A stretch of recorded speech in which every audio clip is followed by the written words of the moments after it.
প্রাথমিক পর্ষদ এবার টেটে সতর্ক। সেক্ষেত্রে প্রশ্ন আর উত্তরের ক্ষেত্রে বা প্রশ্ন আর উত্তর বাছাইয়ের ক্ষেত্রে যাচাই কিভাবে করা হবে তার জন্য বাড়তি সতর্কতা নেওয়া হচ্ছে। কি সেই বাড়তি সতর্কতা? আমার সঙ্গে সোমরাজ রয়েছেন, প্রতিনিধি বলতে পারবেন। সোমরাজ, এবার বাড়তি সতর্ক প্রাথমিক পর্ষদ টেটের প্রশ্ন আর উত্তর যাচাইয়ের জন্য কি বাড়তি সতর্কতা নেওয়া হচ্ছে? দেখো, একাধিকবার আদালতে সমালোচিত হয়েছে প্রাথমিক শিক্ষা পর্ষদ প্রাথমিকের টেটের প্রশ্ন মামলার ক্ষেত্রে, কখনো প্রশ্নগুলোর ক্ষেত্রে, কখনো উত্তরগুলোর ক্ষেত্রে। তাই এবার টেটের ফল প্রকাশের আগে একাধিক বিশেষজ্ঞের মতামত নিতে চায় প্রাথমিক শিক্ষা পর্ষদ। 2023 ডিসেম্বরে প্রাথমিক শিক্ষা পর্ষদ প্রাথমিকের টেট দিয়েছিল, কিন্তু তারপর থেকে এখনো পর্যন্ত দীর্ঘ সময় হয়েছে ফল প্রকাশ করেনি।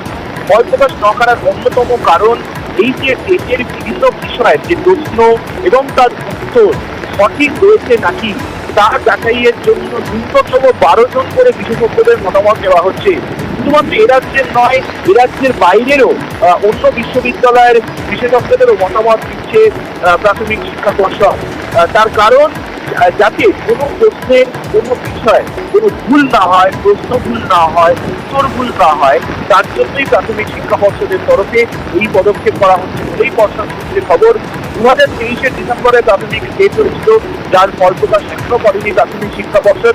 সেই ফল প্রকাশের আগেই তাই পর্ষদের তরফে এই টেট নিয়ে বাড়তি সতর্ক প্রভাব দেওয়া হয়েছে, যাতে আগামী দিনে হাইকোর্টে কোনো সমালোচনার মুখে না পড়তে হয় প্রাথমিক শিক্ষা পর্ষদ।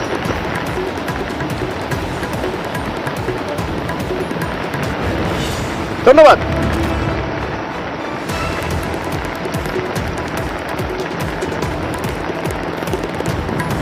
আর এদিকে 2017-2022 প্রাথমিক টেটে প্রাথমিক টেটের যে প্রশ্ন ভুল মামলা, সেই প্রশ্ন ভুল মামলায় এবার 3 সদস্যের বিশেষ কমিটি তৈরি করে দিল হাইকোর্টের ডিভিশন বেঞ্চ। এই 3 কমিটিতে কারা থাকবেন? এই বিশেষ কমিটি 3 সদস্যের যে বিশেষ কমিটি, সেই 3 সদস্যের বিশেষ কমিটিতে কারা থাকবেন? থাকবেন পর্ষদ, কলকাতা ও বিশ্বভারতী বিশ্ববিদ্যালয়ের প্রতিনিধি।